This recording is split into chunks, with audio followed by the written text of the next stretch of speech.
हमारे पास question number 5 है। Question number 5 क्या बोलता है? ये बोलता है कि check whether 6 to the power n, यहाँ पे n की वैल्यू कुछ भी हो सकती है, जैसे 6 पावर 1, 6 पावर 2, 6 पावर 3 ऐसे करके। तो अगर इस तरह का कोई भी नंबर है तो क्या बोलता है, check whether 6 to the power n can end with the digit 0। मतलब इस टाइप का कोई नंबर है तो क्या 0 से एंड कर सकता है? मतलब अगर 6 टू द पावर 3 लें तो मतलब ऐसा कोई नंबर हो जिसका लास्ट डिजिट इधर कुछ हो और इधर 0 हो, इस टाइप का ये पूछ रहा है for any natural number n। तो ये हमें पता करना है कि ये होगा कि नहीं होगा। तो सबसे पहले काम क्या करेंगे, हम इसका प्राइम फैक्टराइजेशन करेंगे। तो prime factorization of 6 to the power n क्या होगा? सॉल्यूशन इसका प्राइम फैक्टराइजेशन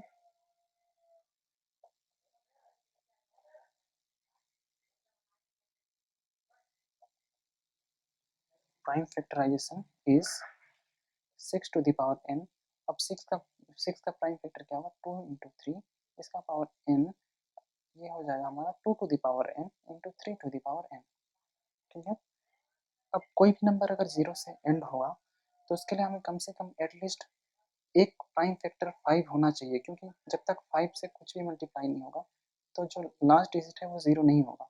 अब ट्राई करके देख लीजिए, जैसे 5 टू ये 10 हो गया। इस तरह से किसी भी नंबर को आपको 6 इंटू 5 तो ये 30 होगा। मतलब कोई भी नंबर को आप जब तक 5 से मल्टीप्लाई, कम से कम एक प्राइम फैक्टर 5 ना हो तो 0 नहीं हो सकता है। ठीक है, तो वही चीज़ यहाँ पे लिखना है। Any number two and with digit 0, any number two and with 0 with digit 0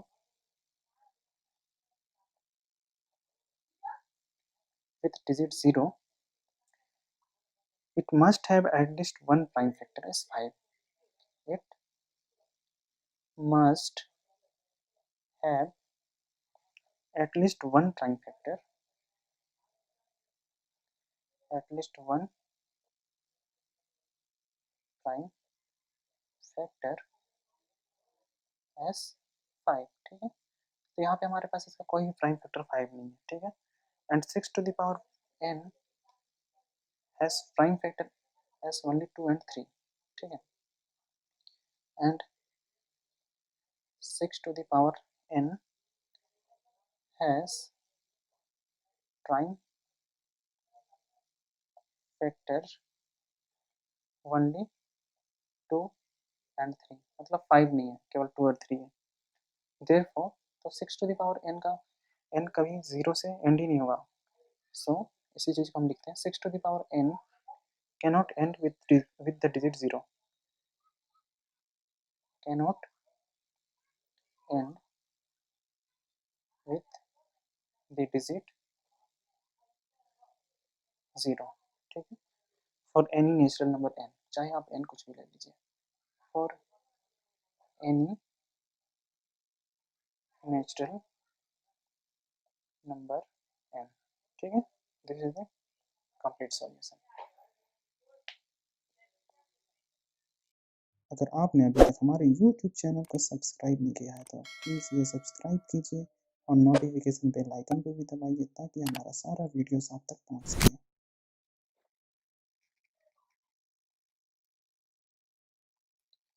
अब हम करते हैं क्वेश्चन नंबर 6। क्वेश्चन नंबर 6 क्या कहता है? Explain why 7 into 11 into 13 plus 13 and 7 into 6 into 5 into 4 into 3 into 2 into 1 plus 5 और कंपोजिट नंबर्स। मतलब ये कंपोजिट नंबर्स क्यों है ये हमें बताना है। तो कंपोजिट नंबर्स क्या होता है? जिसके एक से ज़्यादा डिवाइजेस होते हैं, या फिर हम ऐसे बोल सकते हैं कि इसको प्राइम फैक्टर्स में लिखेंगे, और अगर इससे इसके एक या एक से ज़्यादा प्राइम फैक्टर्स होंगे तो वो कंपोजिट नंबर हो जाएंगे। ठीक है, तो इसको पहले मल्टीप्लाई करके देखते हैं कि ये आता कितना है। 7 इंटू 11 इंटू 13 प्लस 13। ठीक है, तो इसको आप मल्टीप्लाई कीजिएगा तो ये आपका आ जाएगा 1001 प्लस 13। इसको आप मल्टीप्लाई करके देख लीजिएगा, क्योंकि मल्टीप्लीकेशन आपको आता है, और अगर मैं मल्टीप्लाई करूँगा तो ये काफ़ी लंबा वीडियो हो जाएगा, इसलिए मैं करके नहीं दिखा रहा हूँ। ठीक है, तो आप इसको ऐड कीजिएगा तो ये कितना हो जाएगा? 1014। ठीक है, अब इसका प्राइम फैक्टराइजेशन कर सकते हैं। प्राइम फैक्टराइजेशन करने के लिए क्या करेंगे हम? इसको ऐसे लिखेंगे 1014 अब स्मॉलेस्ट प्राइम नंबर से स्टार्ट करेंगे कि स्टार्ट करके देखेंगे कि जो स्मॉलेस्ट प्राइम नंबर है वो इसको डिवाइड करता है कि नहीं। तो स्मॉलेस्ट प्राइम नंबर हमारे पास क्या है, 2। तो 2 इसको डिवाइड करके देखते हैं। तो 2 5 ज़ा 10 एंड 0 2 7 ज़ा 14, ठीक है। 5 + 7 दैट इज 12। 12 हमारा 3 से डिवाइड हो जाएगा, 2 से डिवाइड नहीं होगा। तो नेक्स्ट प्राइम नंबर हम इसको हम डिवाइड करेंगे 3 से। तो 3 1 ज़ा 3 एंड 3 6 ज़ा 18 एंड 3 9 ज़ा 27। अब ये 3 से डिवाइड नहीं होगा, 5 से भी डिवाइड नहीं होगा, 7 से डिवाइड नहीं होगा।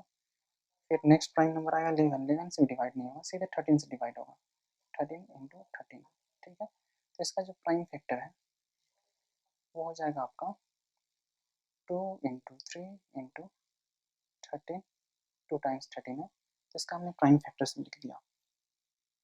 अब क्योंकि इसे हमने प्राइम फैक्टर्स में लिख दिया और हम जानते हैं कि अगर किसी भी नंबर का एक से ज़्यादा डिवाइज़र हो तो कंपोजिट नंबर आता है। देयरफॉर क्या लिखेंगे हम, since 104 has more than 1 prime factors, therefore 1014, that is 7 × 11 × 13 + 13 is a composite number। अब सेम काम हम दूसरे वाला नंबर के लिए भी करेंगे, ठीक है। अब चेक करते हैं सेकंड क्या है हमारे पास। हमारे पास है 7 × 6 × 5 × 4 × 3 × 2 × 1 + 5, ठीक है। अब इसको हम मल्टीप्लाई करके देखते हैं कितना आएगा ये आप मल्टीप्लाई करके देख लीजिएगा। ये आपका आएगा 5040, ठीक है।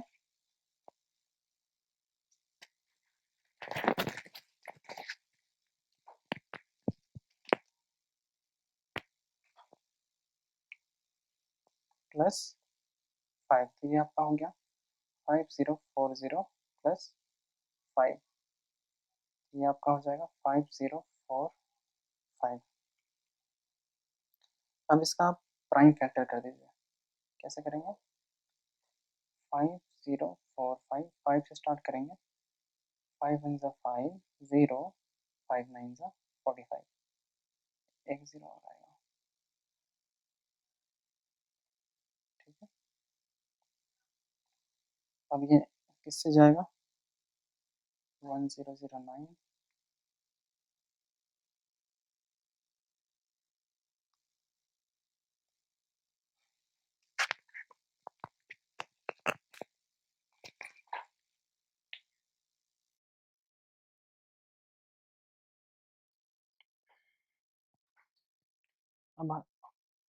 अब हम करते हैं क्वेश्चन नंबर 7। क्वेश्चन नंबर 7 क्या कहता है, there is a circular path around a sport field. Sonia takes 18 minutes to drive one round of the field. Sonia एक मतलब ग्राउंड राउंड फील्ड है, तो अगर यहाँ से स्टार्ट करते हैं, ठीक है, तो सोनिया को 18 मिनट्स लगता है ये राउंड कंप्लीट करने के लिए, ठीक है। 18 मिनट्स सोनिया के लिए, while Ravi takes 12 minutes for the same. अब रवि को कितना टाइम लगता है, 12 मिनट्स लगता है ये रवि के लिए, 12 मिनट्स लगता है, ठीक है। तो ये दिख रहा है कि रवि जल्दी कंप्लीट कर लेता है इस सर्कल को। अब क्या कह रहा है, suppose they both start at the same point, मतलब सेम पॉइंट पे स्टार्ट कर रहे हैं, ये पॉइंट को कंसीडर कर लेते हैं, हम मान लेते हैं कि इस पॉइंट से दोनों ने स्टार्ट किया है, and go in the same direction, same direction में जा रहे हैं, तो हम मान लेते हैं कि रवि और सोनिया सेम डायरेक्शन में जा रहे हैं। After how many minutes will they meet again at the starting point, मतलब सोनिया इस डायरेक्शन में जा रही है, रवि भी इस डायरेक्शन में जा रहा है। अब कितने मिनट के बाद दोनों इस पॉइंट पे मीट करेंगे? तो देखिए फर्स्ट राउंड में तो ये मीट नहीं कर सकते हैं क्योंकि रवि को 18 मिनट लग रहा है और रवि को 12 मिनट्स लग रहा है और सोनिया को 18 मिनट्स लग रहा है। तो इस तरह से एक और राउंड जाएंगे तो सेकेंड राउंड में 36 मिनट सोनिया को लगेगा एंड रवि को 24 मिनट्स लगेगा। इसी तरह से और राउंड जाएंगे तो ये इसका सॉल्यूशन क्या होगा? ये होगा एलसीएम। किसका एलसीएम? 18 और 12 का। तो time taken by both of them to meet at the starting point again, इसको ऐसे लिखते हैं, time taken by both to meet at the starting point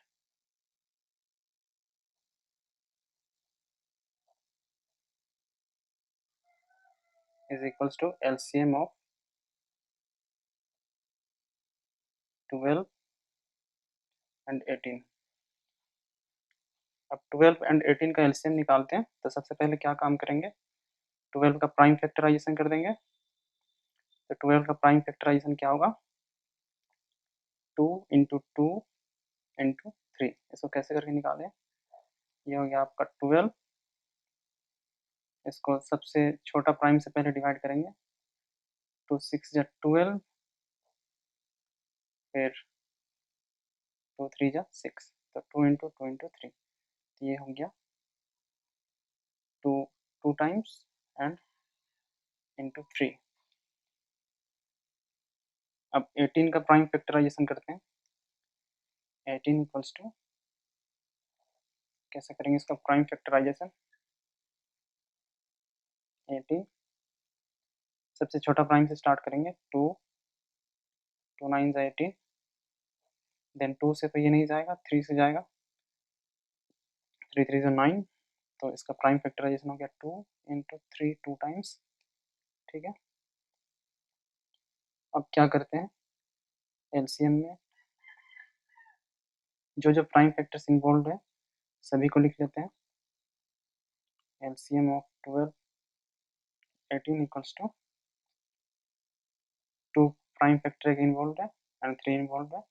अब जो जो प्राइम फैक्टर इन्वॉल्व है उसका हाईएस्ट पावर लेते हैं, तो ये हो गया 2 का स्क्वायर और ये हो गया 3 का स्क्वायर, क्योंकि 2 का हाईएस्ट पावर 2 है और 3 का हाईएस्ट पावर 3 है। और ये हो गया 4 इंटू 9 डेट इज 36। तो 36 मिनट्स के बाद ये दोनों मिलेंगे। Therefore after 36 minutes they meet again at the starting point। they meet again at the starting point। This is the complete solution।